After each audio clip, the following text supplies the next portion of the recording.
All right, we set up our poster to be the largest we can print in the lab, 17 by 22 on the outside edge with a border of white, and then the inside edge is 16 by 20 inches. And then we're bringing in some different backgrounds that aren't always the highest resolution, but because they're background fills, we can get away with it. I'm letting it snap to the edge.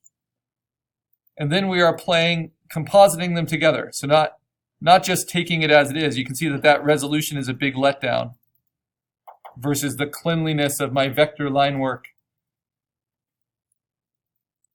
It's kind of a soft focus background. But if I play with it by making it maybe pin light, right? Or soft light, that works. Or if I actually use it to lighten, that can be kind of nice. Or if I use it, let's see, color dodge. Yeah, I'm liking that. Linear dodge. I'm liking that even more. And then the texture comes through. See, it all feels more intentional. And then, of course, I can flip it, just like all our transforming tools. Can flip it horizontally.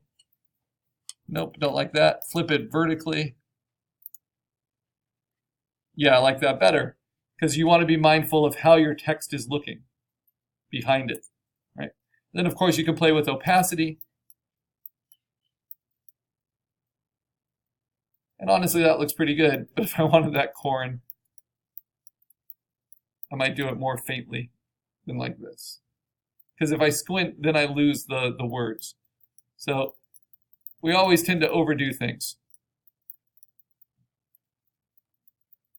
Okay, now I'm going to do something kind of crazy that I'll talk more about later. And it's a big lesson we want to learn from this project. And it's about color separating. So I'm going to rasterize this background. And then, just so you can see it clearly, I'll turn off all the other backgrounds.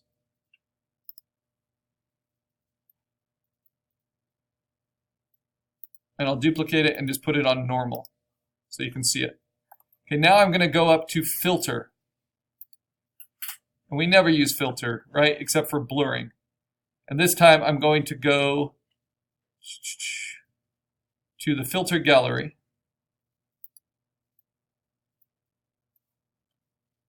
And I want to go to sketch. And I want to go to halftone pattern. And unfortunately, halftone pattern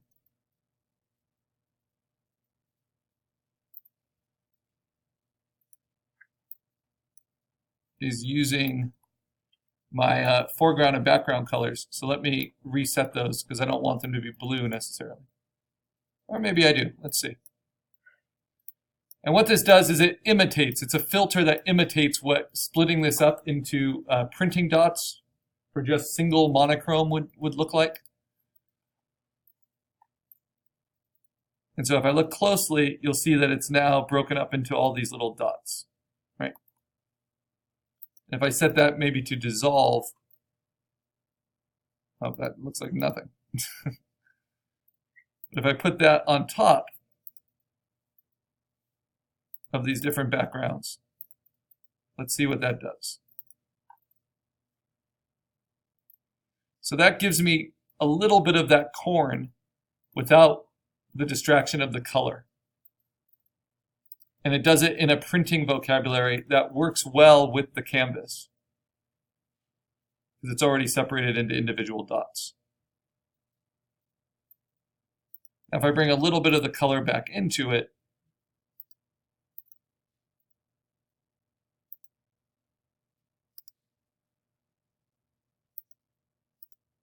yeah, I don't think it's worth it. Let's see.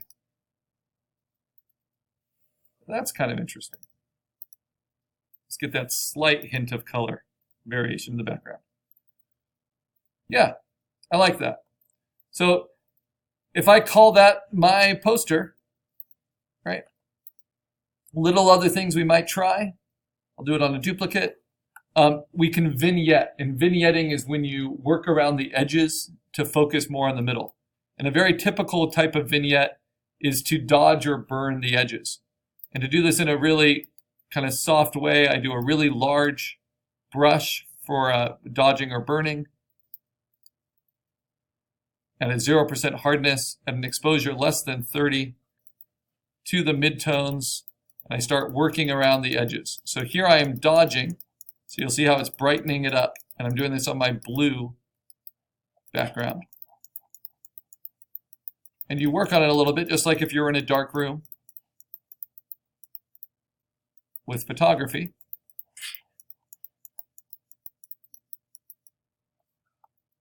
And you'll see the difference. That's without it, that's with it. So that little vignetting. And that's vignetting with light, so it's kind of a reverse vignette. And that can help bring your eye into the middle. Then the opposite, I'll do it again with the duplicate, and this time I'll use burn instead of dodge. Same sort of settings, really large brush. Exposure just under 30 to the midtones. And you start darkening the edges.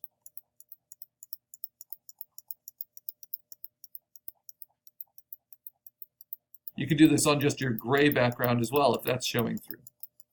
So I usually start my background designs with a gradient that I paint in and then add textures on top. And pin light is a great layer style for just texture. Soft light worked well for the canvas, but pin light's another good way to try it, right? So if I really want that texture to come through, you can try pin light, and then of course you can play with your opacity.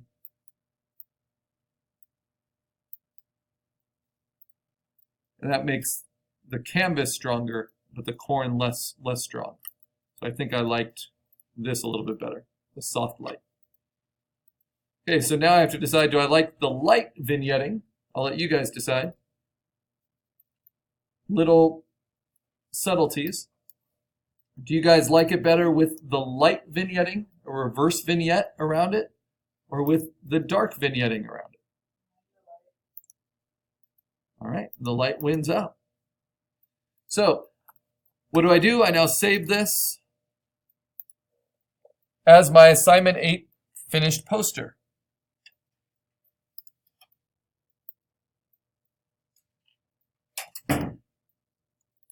As a PSD. And then I'm going to save it as a JPEG and make it under 5 megabytes in the quality setting in order to put it up to PhotoBucket. And those are the 3 components that are required for this assignment.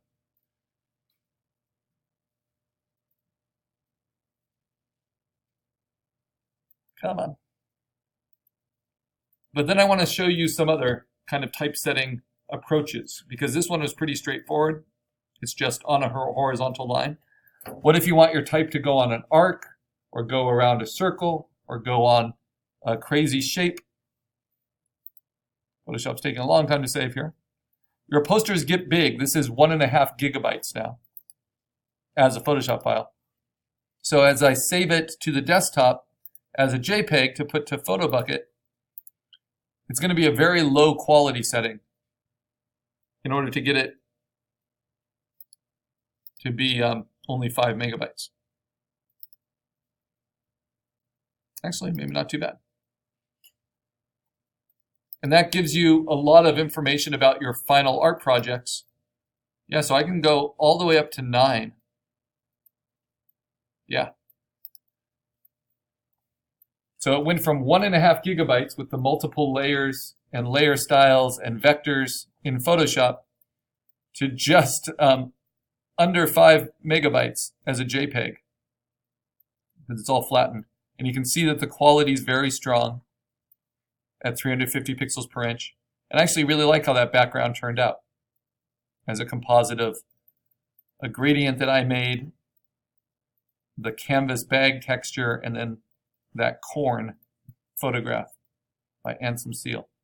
I even like some of the little dirty spots from the canvas. All right, so that's done. So in PhotoBucket, you simply bring that in.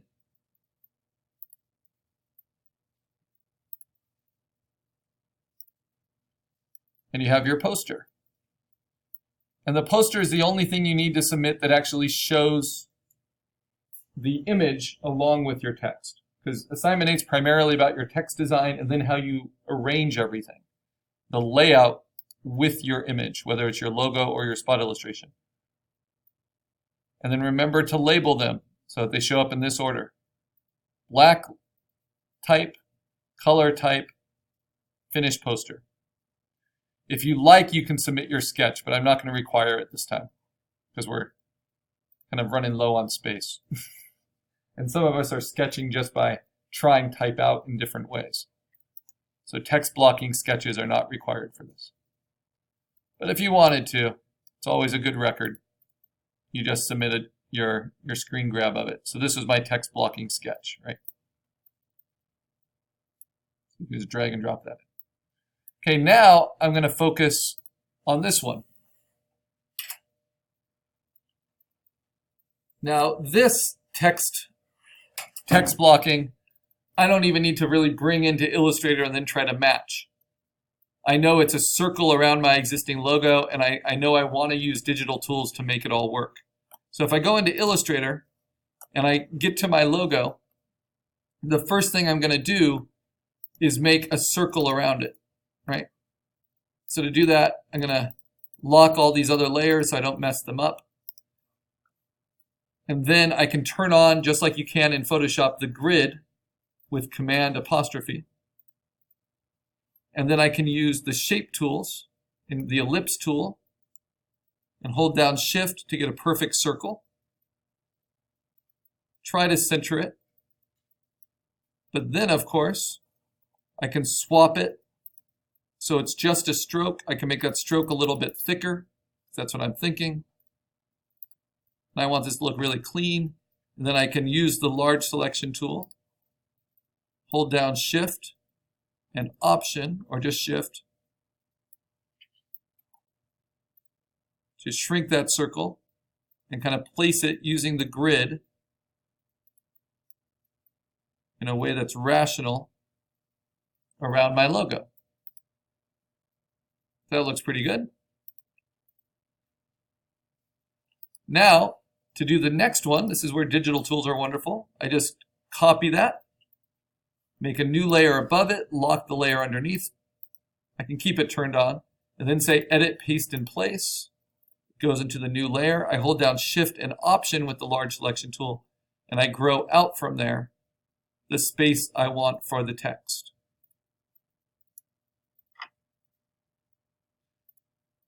Okay, next. And maybe the solid black is too strong. Maybe I'll fill that with a gradient later. That's actually really easy to do. I can just select it and then use the eyedropper and click on one of these gradient layers. Swap that into the stroke. But notice that's going to be a really, really faint. Let's get rid of the grid. Stroke. So I'll go back to, just the bold lines for now. Now, the bold lines have another benefit, and that is that you can use these to put your type on. So if you're going to work, and this is very common for logo design and for typesetting around a spot illustration or a logo, if you want to do it in a circle or on a path, we use what's called the Type on Path tool, which is right here. There's also what's called the Type Area tool if you want to kind of have type fill into a shape. So you can try all of these different options. But the Type on Path tool is tried and true. So the best way to work on this is to simply take this inside circle, right? Because I want the type to go on that inside circle, at least at the top. Copy it. I always recommend making lots of copies in Illustrator. Edit, Paste in Place. Okay. And now I can use the Type on Path tool and just click where I want the type to start. So maybe roughly here, right? And then I can type in my content. So a little arrow, capital F-O-R-K-I-N-G,